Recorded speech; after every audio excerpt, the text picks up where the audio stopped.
ప్రభునందు నాకు అత్యంత ప్రియమైనటువంటి వాళ్ళారా, మన ప్రభువును రక్షకుడైనటువంటి యేసుక్రీస్తు వారి యొక్క శుభనామంలో మీ అందరికీ నా హృదయపూర్వకమైన శుభములు వందనములు తెలియజేస్తున్నాను. ఉదయకాల సమయంలో దేవుని వాక్యాన్ని ధ్యానం చేసుకుందాము. ఈరోజు వాక్య ధ్యానము కొరకు మనం తీసుకున్నటువంటి లేఖన భాగము మత్తయి సువార్త 11వ అధ్యాయం 28, 29 వచనాలు చదువుకుందాం. ప్రయాసపడి భారం మోసుకొనుచున్న సమస్త జనులారా, నా యొద్దకు రండి, నేను మీకు విశ్రాంతి కలుగజేతును.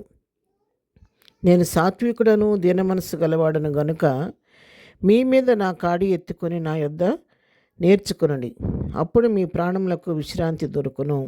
ఆమెన్. దేవుని నామమునకు మహిమ కలుగును గాక. ఇక్కడ ప్రభు ప్రయాసతో భారంతో ఉన్న వారిని పిలుస్తున్నాడు. ప్రయాసపడి భారం మోసుకున్న సమస్తమైన జనులారా, ఏ భేదం లేదు. పలానా జాతి, పలానా వర్గము, పలాని కులము, పలానా రంగు లేదా స్త్రీ పురుష భేదం ఏదీ లేదు. సమస్త జనులను ప్రభు పిలుస్తున్నాడు. సమస్త జనులారా, నా యొద్దకు రండి, నేను మీకు విశ్రాంతిని కలుగు చేస్తానని చెప్పి ప్రభు పిలుస్తున్నాడు. ఎవరైతే ఉదయకాల సమయంలో దేవుని వాక్యం వింటున్నారో, మీకు ఏ భారంతో మీరు ఉన్నప్పటికీ, ఏ భారం మోసుకుంటున్నారో, ఎంత ప్రయాసతో మీరున్నారో మరి చూసేవారికి తెలియదు, కానీ మిమ్మల్ని బహుగా పరిశీలిస్తున్నటువంటి దేవునికి మీ సమస్యలని తెలుసు. కాబట్టి నీ భారాన్ని చూసిన దేవుడు, నువ్వు మోస్తున్న భారాన్ని చూసిన దేవుడు, ప్రయాసపడి భారం మోసుకున్న నా కుమార్తె, నా కుమారుడా, నా సన్నిధికి రా, నేను నీకు విశ్రాంతి కలుగు చేస్తాను, నీ భారాన్ని నేను తేలిక చేస్తానని చెప్పి ఉదయకాలం నిన్ను నన్ను ప్రభు ఆహ్వానిస్తూ ఉన్నాడు. ఎందుకంటే ఆయన సాత్వికుడు, దీన మనసు కలిగిన దేవుడు కాబట్టి, ఆయన దీనుడు, ఎంతో సాత్వికం కలిగిన దేవుడు కాబట్టి మీ మీద నా కాడి ఎత్తుకొని నా యొద్ద నేర్చుకోండి అని చెప్తున్నాడు. నేను ఎవరిని త్రోసివేసే దేవుణ్ణి కాదు.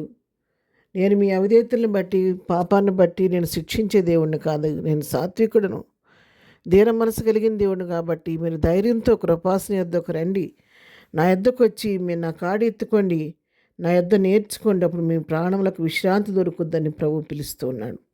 ఇంకొక మాట కూడా కింద చెప్తున్నాడు, ఏలయనగా నా కాడి సులువుగాను నా భారము తేలికగాను ఉన్నదని చెప్పి దేవుని వాక్యం సెలవిస్తూ ఉంది.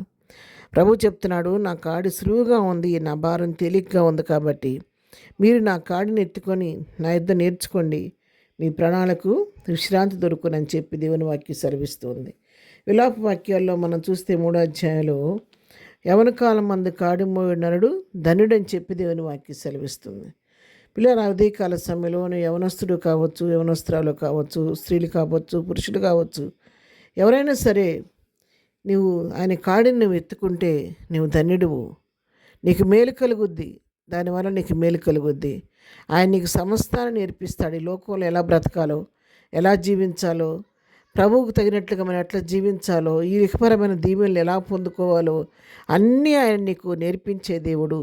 ఒక ఉపాధ్యాయుడు తన యొక్క స్టూడెంట్కు ఎలా నేర్పిస్తాడు, ఆ విధంగా ఒక టీచర్ లాగా ఆయన గైడ్ చేస్తాడు. కాబట్టి ఉదయకాలం నీ భారం నువ్వే మోసుకోవటం కాదు, కానీ నీ భారాన్ని ప్రభువుకు అప్పగించి ఆయన కాడిని వెతుకున్నట్లయితే నీ భారాన్ని తేలిక చేసి నీకు నెమ్మది ఇచ్చే దేవుడై ఉన్నాడు.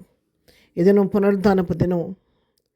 మరి దేవుని సన్నిధికి వెళ్ళి ఎంతోమంది తమ హృదయాల ప్రభు సన్నిధిలో కురుంబరించి ఎంతో దీవెన పొందుకుంటూ ఉంటారు. ఆశీర్వాదాన్ని పొందుకొని వారం అంతటికి కావలసిన కృపను దేవుని సన్నిధిలో పొందుకుంటూ ఉంటారు. కొంతమంది తెలియక, దేవుని సన్నిధిలోని ఆశీర్వాదం తెలియక, పునరుద్ధాన దినం అంటే ఈ ఒక్కరోజే కదా సెలవు దినం అని ఆ విధంగా వారు ఊహించుకుంటూ ఉంటారు.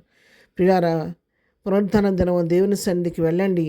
ప్రభు, ఇదిగో నా భారాన్ని మోసుకుంటూ నీ సన్నిధికి వచ్చాను, ఈరోజు నీ కాడిని ఎత్తుకుంటున్నాను, నీవే నా భారాలని తేలిక చేసి నడవలసిన నాకు మార్గాన్ని నాకు చూపించు, నేర్పించని అడిగితే ఆయన ఈ భారాన్ని తేలిక చేసి నేను సరైన మార్గంలో నడిపించి నీకు విశ్రాంతిని కలుగు చేయబోతున్నాడు. అలాంటి దేవుని సన్నిధికి వెళ్ళి దేవుని కృపను పొందుకొని ప్రభు చిత్తానుసారంగా తేలికబడిన హృదయాలతో ముందుకు సాగిపోదాం. ప్రార్థన. ప్రేమగలిగిన తండ్రి, పరిశుద్ధులైన మా ప్రియ ప్రభువా, ఉదయకాల సమయంలో మాకు ఇచ్చిన శ్రేష్టమైన వాక్య భాగాన్ని బట్టి నీ కొందనాలు తండ్రి. ప్రయాసపడి భారం మోస్తున్న సమస్త జనులారా నా యొద్దకు రండి అని పిలుస్తున్నావు. అవును ప్రభును పక్షపాతివి కాదు, అందరినీ పిలుస్తున్న దేవుడు కాబట్టి ఏదైనా వాక్యం ఎత్తబడుతున్న వాక్యం సర్వలోకానికి వ్యాపించి అనేక హృదయాలు తెరవబడి నీ సన్నిధికి వచ్చి వారి భారాన్ని తిరిగి చేసుకునే కృప ప్రతి బిడ్డకి దయచేయండి. పునరుద్ధానపు దీవెనలతో నింపండి. ఈ దినం బర్త్డే మ్యారేజ్ చేసుకున్న వాళ్ళని దీవించి ఆశీర్వదించండి. ప్రతి పునరుద్ధానపు ఆరాధనలో మీరుండి మీ నామం హెచ్చించబడటానికి సహాయం చేయమని యేసునామములో ప్రార్థించడి పొందుకొని ఉన్నాము తండ్రి. ఆమెన్. ప్రభు కృప సదాకాలము మనందరికీ తోడయుండి నడిపించునుగాక. ఆమెన్.